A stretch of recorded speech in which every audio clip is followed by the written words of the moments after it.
Welcome back to another episode of Consciously Clueless. You're here because you want to learn about how to live a healthier life, how to live more sustainably, how to take your everyday actions and make them work for you and the planet. Sometimes it might feel like you've got this figured out, and other times you probably feel lost. That's why I'm here. Together, we will learn how to live happier, healthier lives without the need to be perfect, and always allowing space for a little cluelessness on this journey to living a more conscious life. This week's episode is another installment in the monthly My Vegan Stories series. Today, we'll hear from Dr. Katie Nell and her experience in going vegan. Here we go. I want to tell you a little bit about when my healthcare provider recommended an intrusive and extremely painful bone marrow transplant. That was about the time when I really wondered if it was all going to be right for me in terms of traditional medicine. In 1997, my hemoglobin levels began dropping. You know, hemoglobin carries the oxygen in the red blood cells, which are made of iron, and the healthy range is between 13 and 15 grams per deciliter. Now, my hemoglobin level dropped from a vibrant 14 to a lethargic 4 in 6 years. I had no energy, and I actually slept all day long. It was impossible to complete my usual chores, and I knew something was horribly wrong. For 6 years, I visited half a dozen physicians, resulting in intrusive medical tests and a recommendation to yet another physician. One after another advised me to eat iron-rich foods, take iron supplements, and, an iron infusion. That iron infusion was the scariest. You know, it was administered for 1 hour by a physician rather than a nurse. That was so that he could watch me in case I might die. Yeah, I did all of this with no improvement. Finally, there was a desperate recommendation for an intrusive and extremely painful bone marrow transplant. But with no consistent diagnosis, I remember thinking there had to be something else. And I kept asking, what are my alternatives? Well, in 2002, with my oncologist's recommendation and my choice, I tested for sprue. Now, that's commonly called celiac, and I was tested positive. Finally, my illness had a name, celiac. Celiac is a severe gluten intolerance. It's challenging to diagnose. For me, it was anemia. At the time, there was a lot of information. At that time, there was not a lot of information or opinions about celiac. That was over 20 years ago. So I chose a self-administered diet change as a better solution than intrusive and painful bone marrow transplant.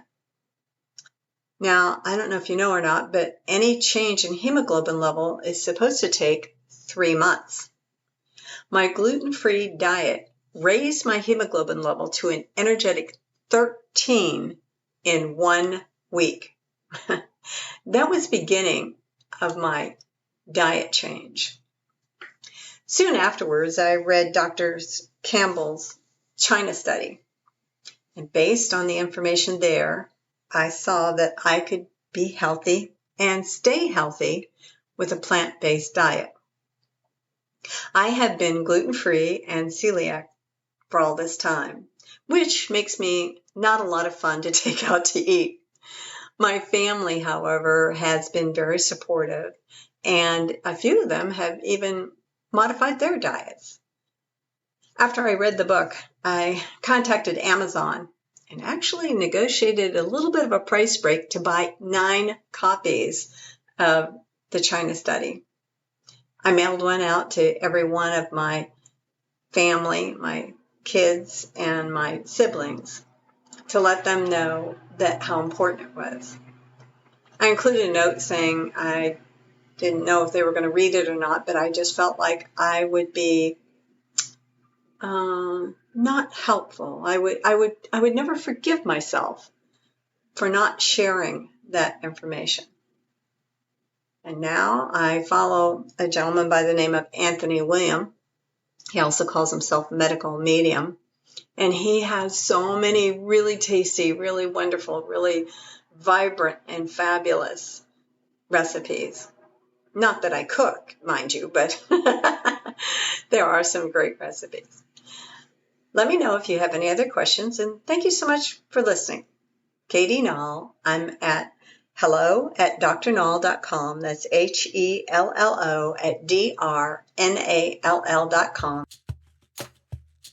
Thanks for listening to another episode of Consciously Clueless. If you're enjoying this podcast, please subscribe, share with your friends, put it on social media. Don't forget to tag me. If you're on Apple Podcasts or Good Pods, leave a review. Reviews and shares help more people to see the podcast and join in on the fun. If you want to make sure to stay up to date on future episodes, follow me at Consciously Carly on Instagram, Facebook, YouTube, or Pinterest, and head to consciouslycarly.com to sign up for the newsletter. Ready for more conscious living content? Check out patreon.com/consciouslycarly and join the exclusive community over there. And finally, if you're ready to take better care of yourself and the world, let's work together. Click the link in the show notes to head to the website, find out more, and schedule a free discovery call with me. Chat soon. Are you ready to hear some good news stories? Dive into the Healthy Seas podcast and meet the people doing all they can to help the seas and oceans thrive, from above and below the waves. Host DiMiceli talks to diverse fishers, experts, and more about what they're doing to protect our source of life and how you and I can help from wherever we are. Healthy Seas is a marine conservation organization whose mission is to tackle the ghost fishing phenomenon and turn this waste into an opportunity for a more circular economy. They do this through cleanups, prevention, education, working with partners who recycle and repurpose this material. This new show highlights their work and the work of their peers around the world. Go to forcesfornature.com/healthyseaspodcast to listen.